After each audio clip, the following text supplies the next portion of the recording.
2024년 추수감사주일 예배를 드릴 수 있는 것은 은혜입니다. 특히 올해 우리 교회는 감사에 초점을 맞추었고 감사로 예배 드리는 교회 되기 위하여 기도하고 실천하였습니다. 4가지 실천 목표들 중에 우리는 매일 감사 제목을 생각하고 그 감사 제목을 감사 노트에 썼습니다. 여러분은 어떤 감사 제목을 감사 노트에 썼습니까? 자녀를 포함한 가정에 대한 감사, 그리고 일과 직장에 대한 감사, 또는 건강과 물질에 대한 감사였습니까? 만약 가정이 행복하지 않으면, 일이 잘 되지 않으면, 건강과 물질이 없으면 감사 노트에 쓸 감사 제목이 없는 것일까요? 오늘 1층 로비에 전시된 감사 노트에 기록된 감사 제목을 한번 보십시오. 누구의 감사 노트인지는 추측하지 마시고 성도들이 무엇을 감사했는지를 함께 볼 수 있기를 원합니다. 사랑하는 성도 여러분, 감사 제목이 없다고 하여서 우리가 감사할 수 없을까요? 비록 감사 제목 하나 없어도 우리는 감사할 수 있습니다. 이것이 그럼에도 감사입니다. 그럼에도 감사는 감사할 제목이 전혀 없어도 감사할 이유가 됩니다. 모든 사람이 감사할 수 없어도 우리는 이것 때문에 감사할 수 있습니다. 우리가 감사할 수밖에 없는 이유가 무엇일까요? 첫째, 하나님께서 나를 부르셨기 때문입니다. 한번 따라해 보십시오. 부르심에 감사합시다. 부르심에 감사합시다. 감사 제목이 없습니다. 아무리 생각해도 감사할 제목이 생각나지가 않습니다. 감사할 수 있습니다. 감사할 수밖에 없습니다. 왜냐고요? 하나님께서 나를 불러주셨기 때문입니다. 감사 제목 하나도 없어도 우리는 하나님의 부르심 때문에 감사할 수 있습니다. 오늘 본문은 포도원 품꾼의 비유입니다. 이 비유는 이렇게 시작됩니다.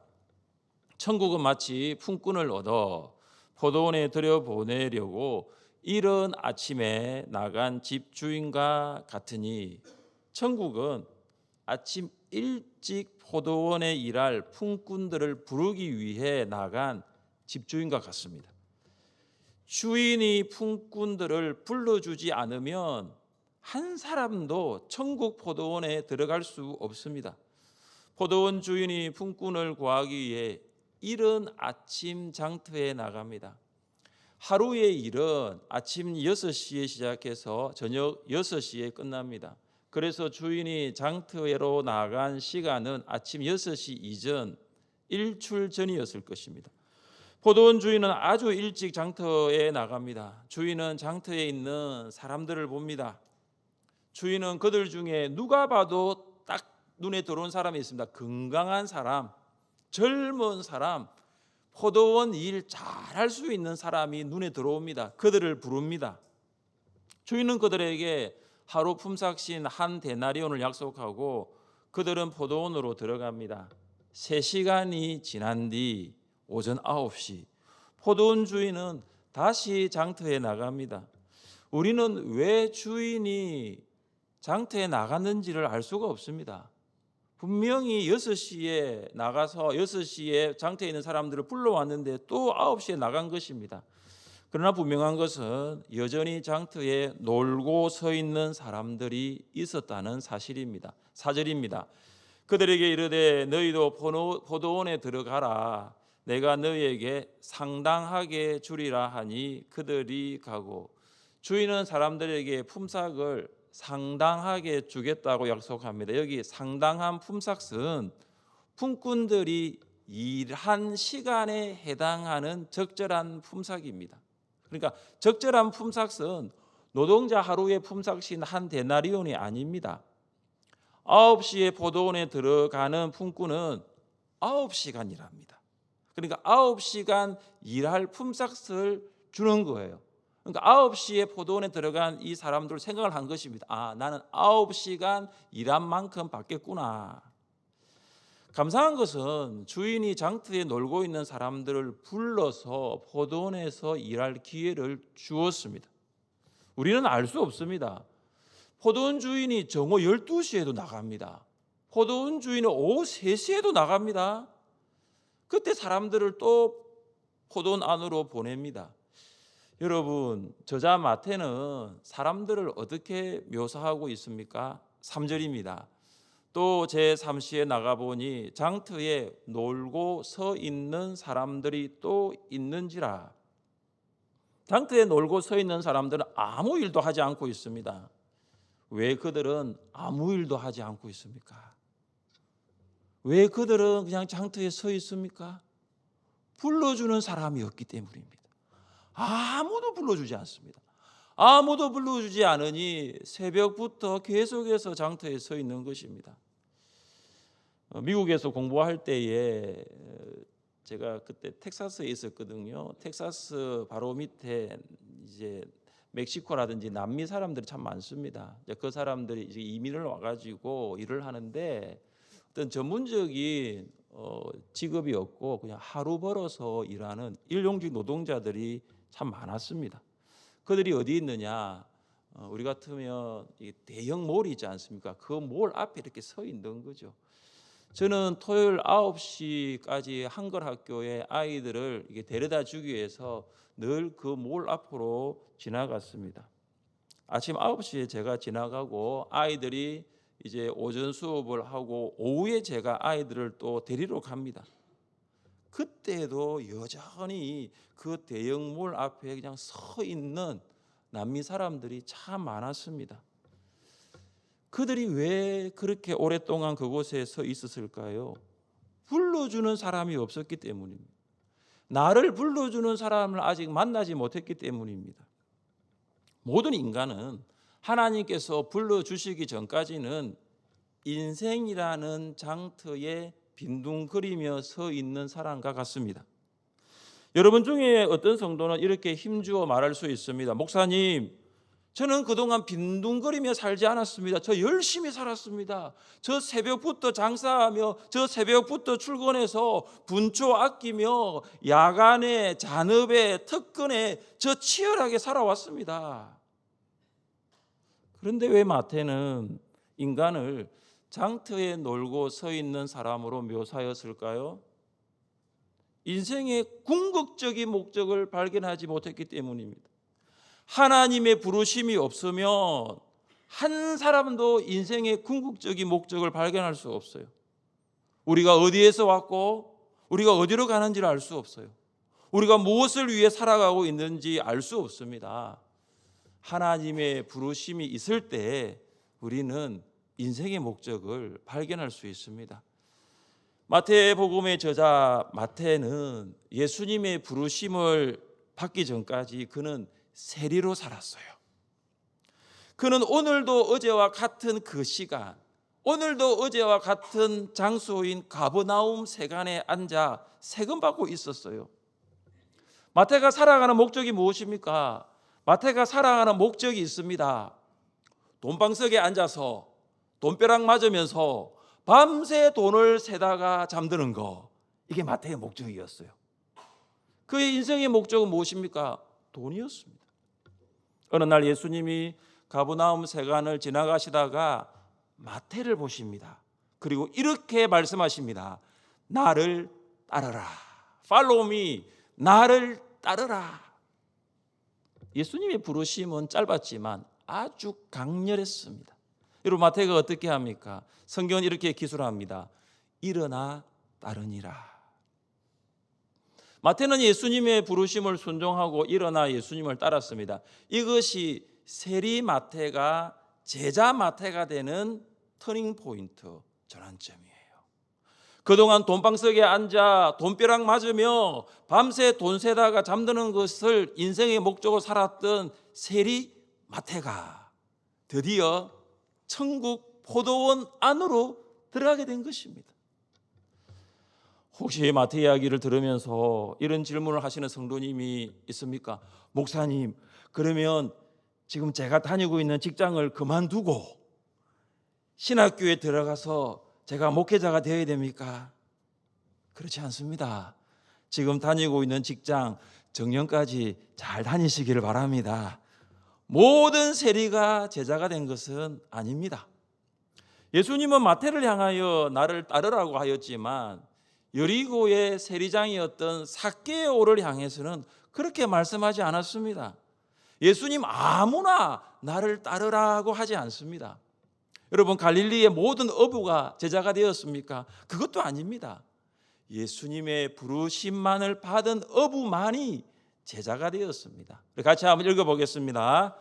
갈릴리 해변에 다니시다가 고 베드로라 하는 시몬과 그의 형제 안드레가 바다에 그물 던지는 것을 보시니 그들은 어부라 말씀하시되 나를 따라오라 내가 너희를 사람을 낚는 어부가 되게 하리라 하시니 그들이 곧 그물을 버려두고 예수를 따르니라. 아멘. 갈릴리의 어부가 한둘이었겠습니까? 얼마나 많았겠습니까? 저 갈릴리 가보니까 어부 정말 많더라고요. 그러나 예수님이 부르신 어부는 그렇게 많지 않았습니다. 갈릴리에서 고기를 잡기 위해 살아가던 베드로, 예수님께서 나를 따라오라고 하니 그가 그물을 버려두고 사람 낚는 어부로 길을 나선 것입니다. 사랑하는 성도 여러분, 스스로 이런 생각을 해보신 적이 있습니까? 나는 무엇을 위해 살아가고 있는가? 나는 무엇을 위해 살아가고 있는가? 나의 인생의 궁극적인 목적은 무엇인가? 여러분, 지금까지 무엇을 위해 살아오셨어요? 새벽부터 밤까지 무엇을 위해서 그렇게 치열하게 살아오셨어요?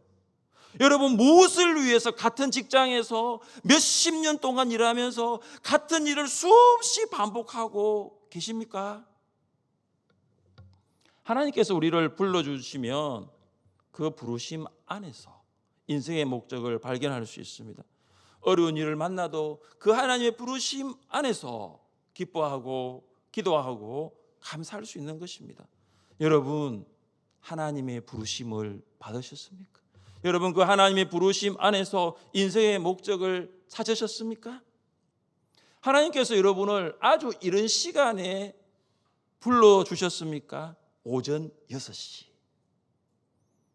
태어나 보니 아버지 어머니가 예수님 믿고 있어요. 태어나 보니 형 누나가 예수님 믿고 있어요. 믿음의 가정에 태어나 유아 세례를 받았습니까? 오전 6시. 하나님께서 여러분을 오전 9시에 불러주셨습니까? 부활주일, 여름성경학교, 성탄절 친구 따라 교회 나와서 예수님 믿었습니까? 오전 9시. 하나님께서 여러분을 정오 12시에 불러주셨습니까? 정오 12시, 인생의 절반이 지난 시간이에요. 40대 아니면 50대에. 하나님께서 오후 3시, 인생의 중년에 여러분을 불러주셨습니까? 인생의 시간보다 중요한 것은 하나님의 부르심이에요. 통계에 따르면 대한민국 교인 중에서 교회 안으로는 들어왔는데 아직까지 하나님의 부르심을 받지 못한 사람이 절반이 넘는다고 합니다. 교회 안으로 들어온 것과 하나님의 부르심을 받은 것은 같은 것이 아니라는 거예요. 평생 교회를 다녔지만 하나님의 부르심을 받지 못한 사람들이 많다라는 사실입니다. 지금 하나님께서 여러분을 부르시고 계십니다. 나를 따라오라. 나를 따라오라. 하나님의 부르심에 응답할 수 있기를 바랍니다. 우리는 이 하나님의 부르심만으로 감사할 수 있어요. 하나님의 부르심이 있다면 이 부르심만으로 감사할 수 있습니다.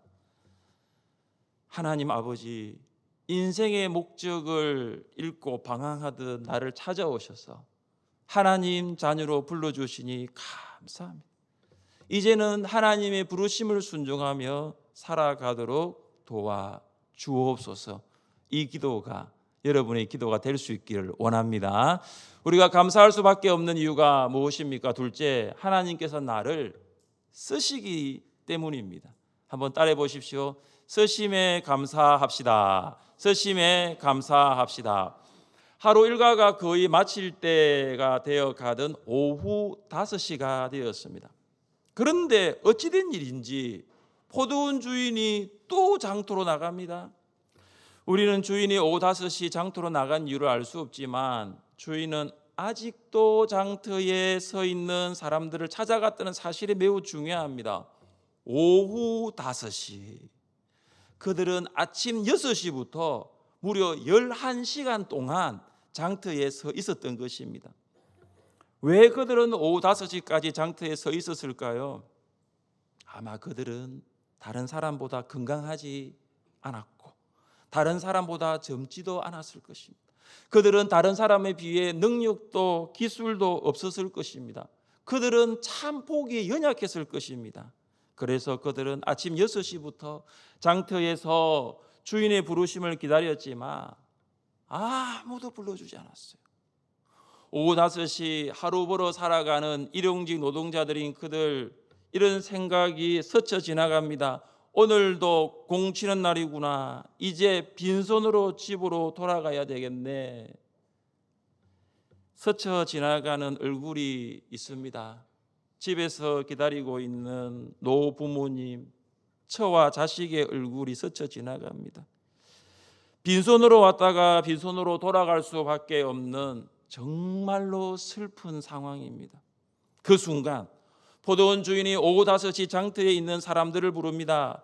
너희는 어찌하여 종일토록 놀고 여기 서 있느냐? 얼마나 기다렸던 음성입니까? 얼마나 듣고 싶었던 목소리입니까?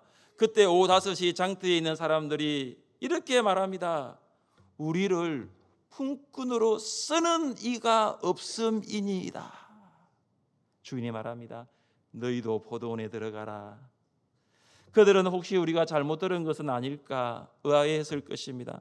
혹시 이것이 사실인가 의심도 들었을 것입니다. 사실 이것은 말이 안 됩니다. 하루 일과가 끝나려면 1시간밖에 남지 않았어요. 그런데 주인이 오후 5시에 품꾼들을 포도원으로 들어가라고 합니다. 감사할 뿐입니다. 건강하지도 젊지도 내세울 능력도 기술도 없는데 우리를 쓰시겠다고 하니 감사할 뿐입니다. 그들은 오후 5시부터 6시까지 1시간 동안 포도원에서 열심히 일했을 것입니다. 정말 열심히 일했을 것입니다. 그들은 감사하면서 일했을 것입니다. 이렇게 연약한 내가 이 포도원에서 일할 수 있다는 그 자체가 감사였습니다. 이렇게 부족한 내가 주인의 일에 쓰임 받을 수 있음이 감사할 뿐입니다. 여러분, 우리가 감사할 수밖에 없는 이유가 무엇일까요? 그래서 하나님께서 나를 쓰시기 때문입니다. 나 같은 사람 하나님께서 쓰임 받고 있는 것, 그거 하나만으로도 우리는 감사할 수 있는 것입니다. 성도님들의 기도와 사랑으로 15명의 선교 팀원들은 제3회 미얀마 단기 선교를 잘 마치고 안전하게 돌아왔습니다. 기도해 주시고 또 후원해 주셔서 감사합니다. 이번 제3회 단기 선교팀은 15명은 참 많은 사역들을 했습니다. 그중에 여러분과 나누고 싶은 한 가지 사역이 있습니다. 따옹뼈 마을 사람들 가정을 방문해서 현지어로 복음을 전했습니다. 처음에 저희가 만났을 때 이렇게 인사를 했습니다. 아마 여러분 들어보셨을 것입니다. 밍글라바 이렇게 인사합니다. 안녕하세요. 그러고 난 다음에 저희가 현지어로 복음을 전했어요. 저노로마 용지친 시바데 우리들에게 믿음이 있습니다. 베아다킨과 지칭 밑따로신 핏발에 하나님은 사랑의 하나님이십니다.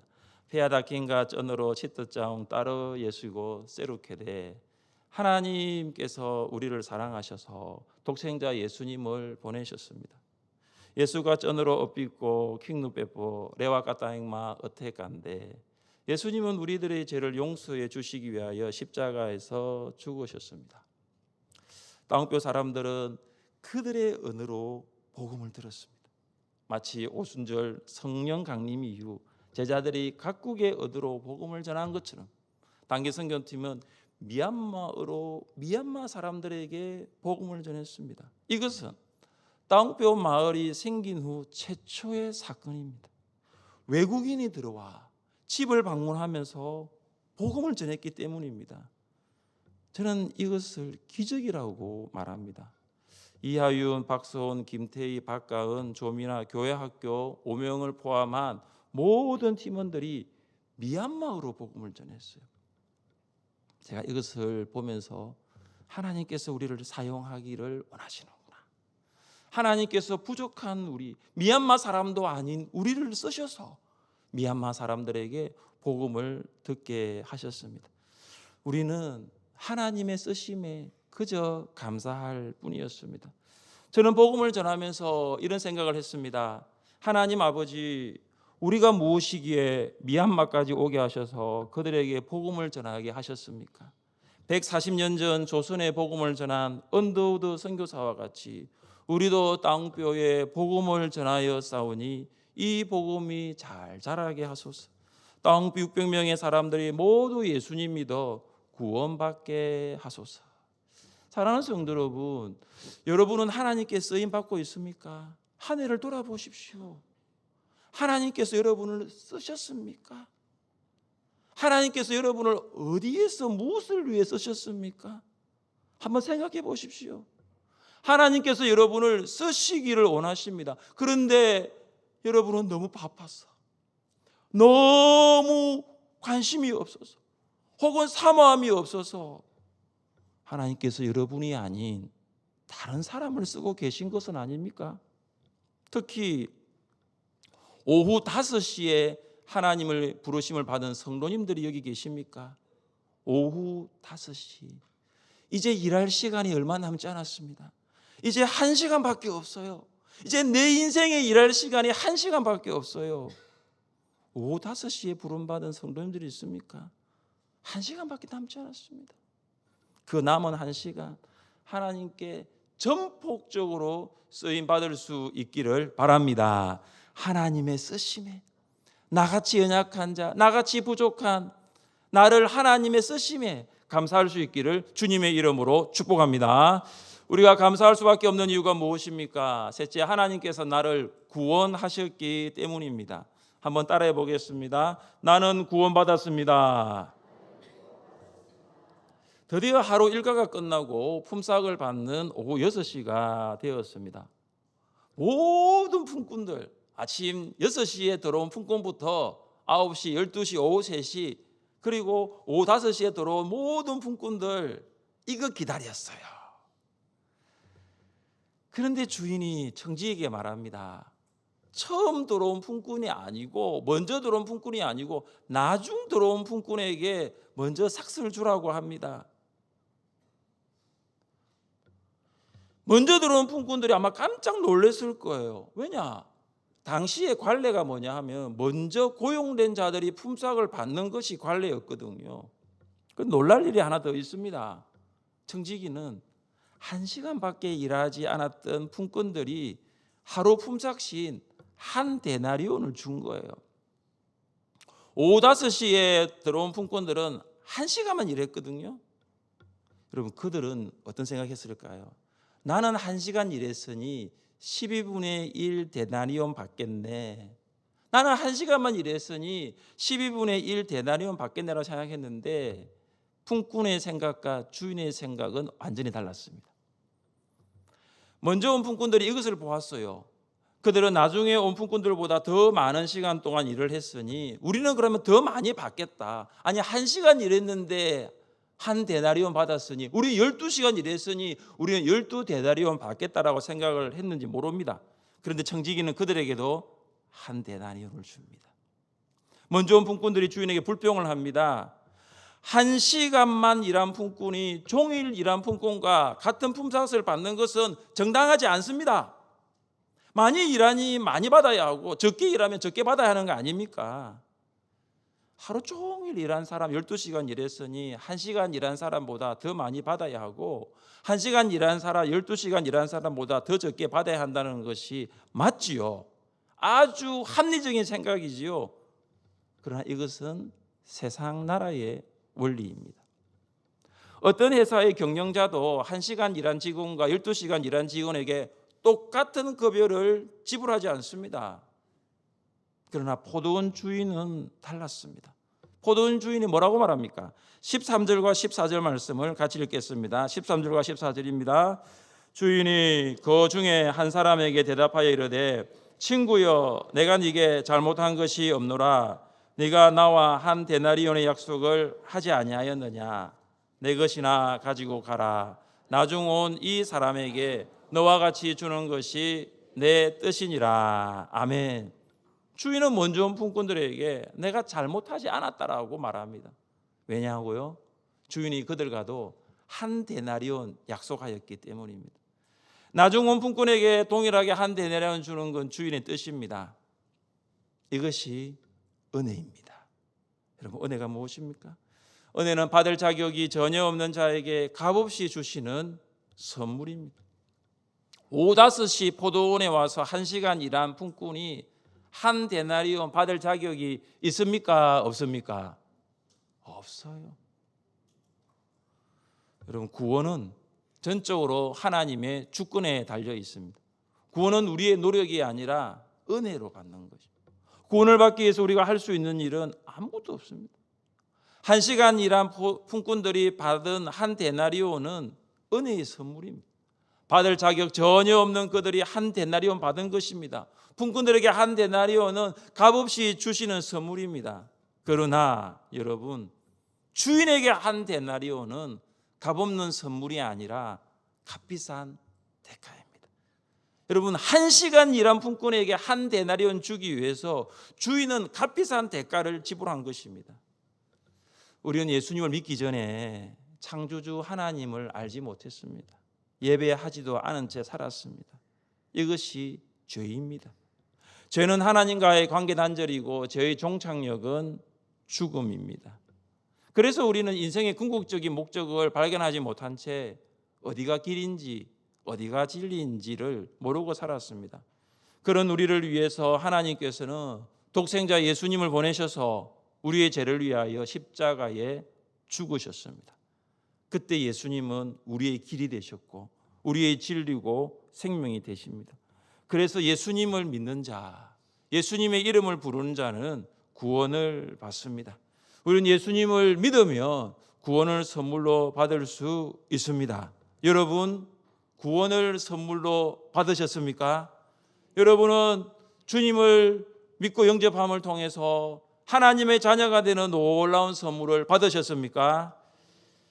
미얀마 선교 팀원들이 복음을 전할 때 눈물을 흘렸어요. 여러분, 한국어로 복음을 전한 것도 아닌데 미얀마어로 복음을 전하는데 눈물을 흘렸어요. 이 부분에서 눈물을 흘렸어요. 예수고코의 다킹네 깨틴신 어피 용지레카닌 어피 킹누치냐레. 예수님을 자신의 주인과 구세주로 믿고 영접하면 제 용서를 받습니다. 예수고 용지레카닌 페아다킹예 따피킹야비 타와라 어때냐레. 예수님을 믿고 영접하면 하나님의 자녀가 되는 권세를 얻고 영생을 얻습니다. 이 부분. 예수님을 주인과 구주로 영접하면 제 용서를 받습니다. 예수님을 영접하면 하나님의 자녀가 되는 권세를 얻고 영생을 얻습니다. 팀원들이 이 부분을 읽어주면서 목이 메었어요. 태어나 예수님 한 번도 듣지 못하고 살아가는 이 다운뼈 마을의 이 사람들이 예수님 믿기를 원하는 거죠. 예수님 영접하기를 원하는 거죠. 그들이 구원받기를 간절히 원했습니다. 여러분, 왜 그런지 아십니까? 우리는 구원을 받았기 때문에. 15명의 팀원들, 우리는 구원을 받았는데 이들을 보니까 이들은 구원을 받지 못한 거예요. 여러분, 하나님의 은혜로 구원받았습니까? 여러분, 구원받으셨다면 감사하십시오. 그리고 또 한 가지, 아직 구원받지 못한 VIP들에게 복음을 전하십시오. 하나님께서는 우리를 구원하시기 위하여 독생자 예수님을 십자가에 죽이시는 값을 지불하셨어요. 우리도 VIP를 구원하기 위하여 값을 지불해야 되지 않을까요? 저희가 울산에서 수요일 오후 4시에 출발했고, 그리고 방콕에서 새벽에 도착을 하고 한 2시간, 3시간 정도 눈을 붙이고 저희가 다시 미얀마 만달레이로 가고 거기에서 피누린까지, 피누린에서 땅뼈까지 가는데 만 하루가 걸렸어요. 저희가 왜 그런 많은 시간을 들이면서 미얀마 땅뼈까지 간지 아십니까? 바로 우리는 구원받았는데, 나는 구원받았는데 그 영혼들이 구원받지 않았어요. 저는 이번 제3회 미얀마 단기 선교를 갔다 오고 난 다음에 계속 미얀마 생각이 나요. 제가 화요일에 들어왔는데도 계속, 그러니까 있으면 계속 미얀마 생각이 참 많이 나요. 하나님께서 이번 미얀마 단기 선교 가운데 참 많은 은혜를 주신 것 같아요. 사랑하는 성도 여러분, 여러분이 구원받으셨다면 여러분의 주변에 많은 사람들이 과연 이 구원을 받고 있는지, 받았는지를 한번 보시고 여러분 대가를 지불하시면 됩니다. 우리의 구원은 은혜로 받았지만 하나님은 엄청난 대가를 지불하셨어요. 사랑하는 성도 여러분, 감사로 예배드리는 교회를 위해 달려온 2024년에 맞이하는 추수감사주일은 여느 때와 다릅니다. 여러분은 무엇으로 감사하고 있습니까? 감사 제목이 없다 하더라도 우리가 감사해야 할 이유가 있습니다. 하나님께서 나를 부르셨습니다. 나 같은 사람을 부르셨어요. 하나님께서 나를 쓰십니다. 나 같은 사람을 쓰시는 거예요. 그리고 하나님께서 나를 구원하셨습니다. 하나님께 감사로 예배하시기를 주님의 이름으로 축복합니다. 기도하겠습니다. 하나님 아버지 감사합니다.